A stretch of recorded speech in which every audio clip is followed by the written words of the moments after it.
नमस्कार मित्रांनो, स्वागत आहे आपल्या नवीन व्हिडिओमध्ये. आणि आज आहे 23 जानेवारी, हिंद हृदय सम्राट बाळासाहेब ठाकरे यांची जयंती.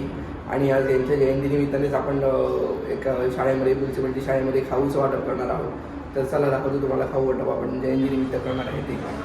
तर बघू शकता आपण इथे आता एक खाऊ वाटप करणार आहोत शाळेत समोरच्या, ज्याच्यामध्ये आपण एक बिस्किटचा पुडा आहे, एक फ्रुटी आहे आणि एक पर्क आहे आणि अजून एक हे पॉप म्हणून एक स्ट्रॉबेरीचं एक बिस्किट आहे. हे आपण आता शाळेत वाटप करणार आहेत. आणि टोटल आपल्याकडे 200 बॉक्सेस आहेत जे आपण शाळेत वाटप करणार आहेत. म्हणजे तुम्हाला दिसेल 200 बॉक्सेस जे आपण शाळेत वाटणार आहोत. आणि समोरच्या शाळेत आपण वाटप करणार आहोत. ते समोर शाळा आहे इथे आपण वाटप करणार आहोत.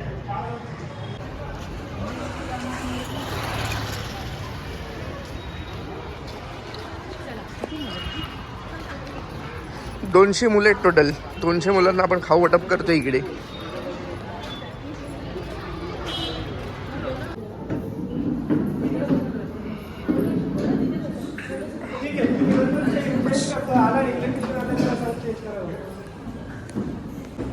सर्व उपस्थित जीबीएसटी शाळेचे विद्यार्थी, शिक्षक वर्ग आणि आजचे आपले मान्यवर, आपल्या समोर शाळेच्या समोर शाखा आहे, शिवसेनेची शाखा आहे.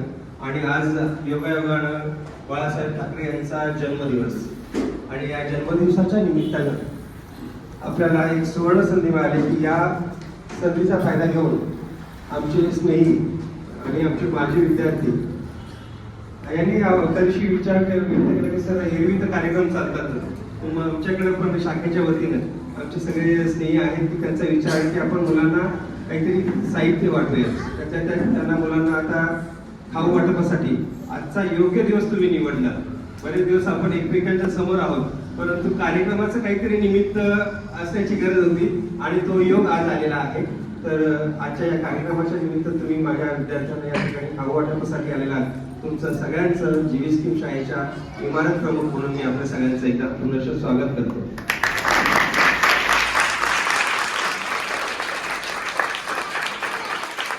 टीव्हीवर पाहिला की नाही, काल राम मंदिराचं रीतसर उद्घाटन झालेलं आहे सर्व मुलांमध्येच आणि त्याचबरोबर पूर्ण भारतामध्ये. आपण मोठ्या जल्लोषावर टीव्हीवर पाहिलं असेल, काही जणांनी आपल्या एरियामध्ये निघालेल्या रॅली पाहिल्या असतील. तर वेगवेगळे कार्यक्रम कालच्या दिवसभरामध्ये झाले आणि आजचा लगेचचा दुसरा दिवस. खरं तर आज दुसऱ्या दिवशी आमचे सगळे शिक्षक या ठिकाणी अपेक्षित होते, परंतु तुम्हाला सगळ्यांना माहीत असेल तुमच्या पक्षाच्या वतीनेही सगळ्या एरियामध्ये माहिती जाऊ द्या. आजच्या दिवसापासून 31 तारखेपर्यंत आमचे सगळे शिक्षक, आशा वर्कर्स आणि डेप्युटी इंजिनियर्स हे सगळे जण तुमच्या दारात येणार आहेत. मराठा आरक्षण, खुल्या प्रवर्गाचं आरक्षण, त्याच्या नोंदी घ्यायला. आणि या नोंदी जवळपास 184च्या आसपास नोंदी आहेत. म्हणजे प्रश्न आहेत, ते प्रश्न ऐकताना समोरच्याची दमछाक, विचारताना समोरच्याची दमछाक आणि अशा परिस्थितीमध्ये एकमेकांना कोऑपरेट करणं गरजेचं आहे. आज माझा जवळजवळ अर्धा पगाराचा जो स्टाफ आहे तो सगळा स्टाफ ऑन ड्युटी आहे. मी पण स्वतः ऑन ड्युटी आहे, पण तुमच्या कार्यक्रमाला शब्द दिला म्हणून मी आज थांबलो. हा कार्यक्रम झाला की लगेच फायर फील्डवरती काम करायला जाणार आहे. तर तुम्ही तुमच्या पक्षाच्या वतीनं किमान आपल्या ईस्टला जे कदाचित माझ्या ओळखीचे नसतील, पण ते येणारे प्रगणक हे शिक्षक बरेच जण आहेत. काही आशा वर्कर्स, डॉक्टर, हेल्थ सेंटरला काम करणारे वर्कर आहेत. तर त्यांना येणारे अनुभव जे आहेत, कारण आलेल्या लोकांना माहीत असतं की नेमकी काय काम चाललंय. आणि सध्या मीडियामध्ये तुम्ही बघत असता की बऱ्याचशा अफवा आहेत की बाहेरचं कोणीतरी डॉक्टर नाव सांगून येतात, पोस्टमॉर्टम सांगून येतात आणि मग काहीतरी घटना घडतात.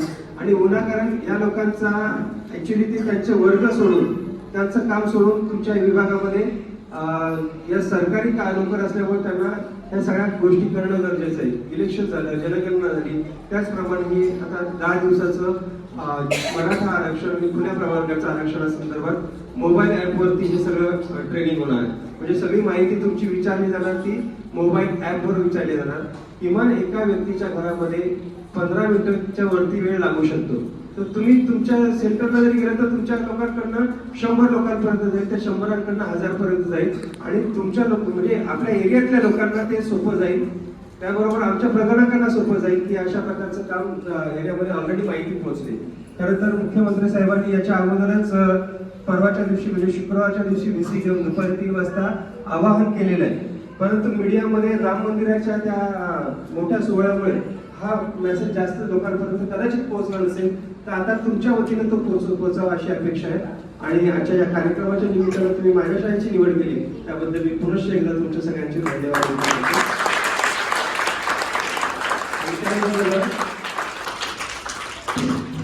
धन्यवाद. आपण छान अशी एक माहिती दिली आणि आज आपल्या एवढ्या ताणाच्या परिस्थितीत देखील आज आपण आम्हाला वेळ दिला त्याबद्दल सर्वप्रथम मी आपले धन्यवाद मानतो. तसंच जी आपण सूचना केली साहेब त्याप्रमाणे आम्ही बऱ्याच सोसायटीमध्ये कळवलेलं आहे आणि आम्हाला त्याच्या माहिती मिळाली की आपले कोण अधिकारी ज्या ज्या सोसायटीत येणाऱ्या त्यांचे ID ग्रुप त्या सोसायटीच्या ग्रुपवर आम्ही टाकलेले आहे, जेणेकरून त्यांना व्यवस्थित जे तिकडचे सभासद आहेत ते इकडे करतील, त्यांच्यावरती अविश्वास दाखवणार नाही आणि त्यांचं काम जेणेकरून सोपं होतं ते आम्ही केलं. आणि आज जसं आपण बोललात त्यानुसार आज जो आम्ही हा कार्यक्रम ठेवलेला आहे तो आपले जे बाल मित्र आहेत आमचे त्यांच्यासाठी जो आज आम्ही कार्यक्रम ठेवला जे निमित्त साधलंय आम्ही, त्याचं कारण असं आहे की ही जी आजची पिढी आहे ते पुढचं भविष्य आहे आणि यांच्यापैकी थोडाच डाऊट की कोण सचिन तेंडुलकर बनेल, कोण डॉक्टर अब्दुल कलाम बनतील, अजून कोण शास्त्रज्ञ बनणार ना? हा काय बनणार तुम्ही? हा विराट कोहली. Very good. आणि आगे व्हेरी गुड व्हेरी गुड. तुम्हाला माहिती आहे आम्ही कशासाठी आलो? हा बोला, लाजू नका, बोला बोला. हा हात वरती घाल, ज्याला बोलायचं नाही हात वरती घाल. Very good. तुला बक्षीस देणार. कालच प्रोग्राम झालाय. जय श्रीराम, जय श्रीराम, जय श्रीराम.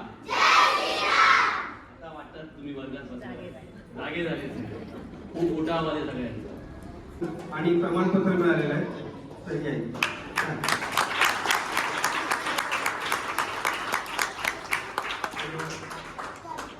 बरं, हरिश्चंद्र एक काम कर. आता आपण खाऊ वाटप चालू करत आहोत. तर आपण बघूया आता सगळ्यांना आपण खाऊ वाटप चालू करत आहोत.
आज आपण सगळे आमच्या शाळेत आलात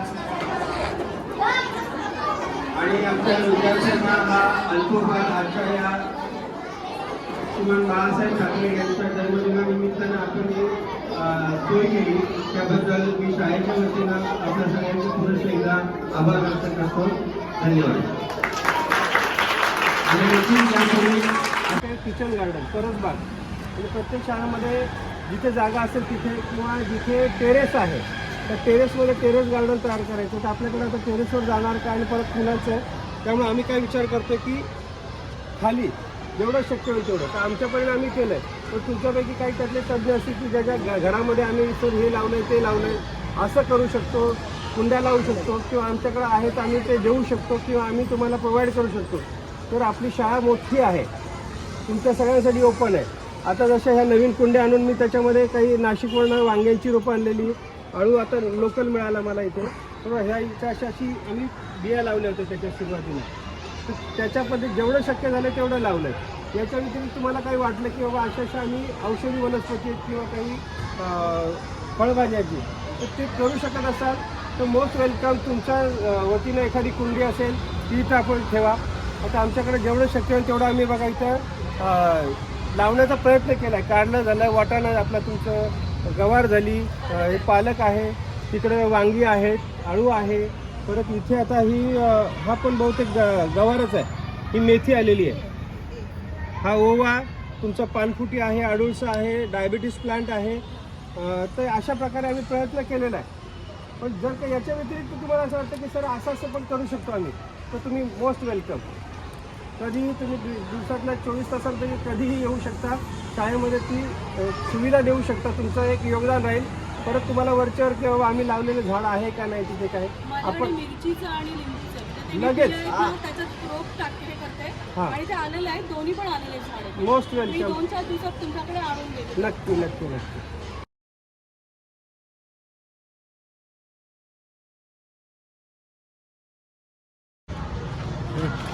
तर आता इथे बघू शकता तुम्ही, आपण आत्ताच खाऊ वाटप करून आत्ता आलेलो आहोत बाहेर. आणि बाहेर आल्यानंतर आपल्याला इकडचे जे मुख्याध्यापक आहेत त्यांनी आपल्याला माहिती दिलेली आहे की त्या आपल्याला झाडं लावायची आहेत. सरकारचा नवीन उपक्रम आलेला आहे की ज्याच्यामध्ये पूर्ण जेवढ्या मुंबईमध्ये म्युन्सिपाल्टी शाळा आहेत त्या म्युन्सिपाल्टी शाळांमध्ये असे सगळ्या प्रकारची झाडं लावायची आहेत, ज्याच्या औषधी वनस्पती, वेगवेगळ्या भाज्यांची झाडं आणि फुलांची झाडं, आणि त्याची सर्व माहिती मुलांना द्यायची आहे. असं ह्या शाळेमध्ये आता सगळ्या उपक्रम राबवले गेलेले आहेत. आणि त्या उपक्रमामध्ये आता नवीन असं पण आहे की काही शाळांमधनं चांगले सिलेक्टेड फोटो येऊन बघून झाडं व्यवस्थित सगळी लावली की नाही हे सगळं बघून प्रत्येकाला बक्षीससुद्धा ठेवलेलं आहे. तर तेही आपल्याला आज इथे बघायला मिळालं आल्यानंतर. आणि हे फूड वाटपचा प्रोग्राम झाल्यानंतर, खाऊ वाटपचा, त्याच्यानंतर इकडच्या सरांनी आपल्याला ही माहिती दिलेली आहे. तर तुम्हालासुद्धा जर कुठे आजूबाजूला तुमच्या शाळा असतील तर तुम्ही स्वतः जाऊन हे झाडं, तुम्ही लावलेल्या बिया किंवा तुमच्याकडे असलेली झाडं हे स्वतः तुम्ही म्युन्सिपाल्टी शाळेत जाऊन देऊ शकता आणि मदत करू शकता शाळांना. तुमच्या आजूबाजूला असलेल्या सर्व शाळांमध्ये ही झाडं घेतली जातील. आणि तुम्हाला स्वखुशीने जर त्यांना काही द्यायचं असेल, कुंड्या द्यायची असेल, झाडं द्यायची असेल किंवा त्यांची माती द्यायची असेल, वेगवेगळी बियाणं द्यायची असेल तर ती पण तुम्ही देऊ शकता. आणि तुम्हाला ज्या प्रकारे पाहिजे त्या प्रकारे तुम्ही मदत करू शकता, सजावट करू शकता. आणि 24 तासात तुम्हाला कधीही वाटलं तुम्ही जाऊ शकता. असं नाही की ज्यावेळेला शाळा चालू आहे की त्याच वेळेला तुम्ही जाऊ शकता. दिवसभरात रात्री तुम्हाला वाटलं तर वॉचमॅनला सांगून तुम्ही येऊन इथे झाडं ठेवू शकता, कुंड्या ठेवू शकता आणि त्यांना देऊ शकता. जर रोपं लावायचे नवीन रोपं लावू शकता. तुम्हाला पाहिजे त्याप्रमाणे तुम्ही इथे येऊन तुमची सजावट करू शकता. हा एक नवीन उपक्रम आपल्या गव्हर्नमेंटने इथे राबवलेला आहे सर्व शाळांमध्ये. ती माहिती आपल्याला इथे आत्ता आल्यावर मिळाली जेव्हा आपण खाऊ वाटप केलं. आणि त्याच्यानंतर इकडच्या सरांनी आपल्याला ही माहिती दिलेली आहे. आता इथे बघू शकता तुम्ही सगळी झाडं इथे लावलेली आहेत. त्याच्यात वेगवेगळ्या वनस्पती आहेत. ही यांनी सुरुवात आता केलेली आहे आणि हे पुढे बरंच मोठ्या प्रमाणात त्यांना आता करायचं आहे.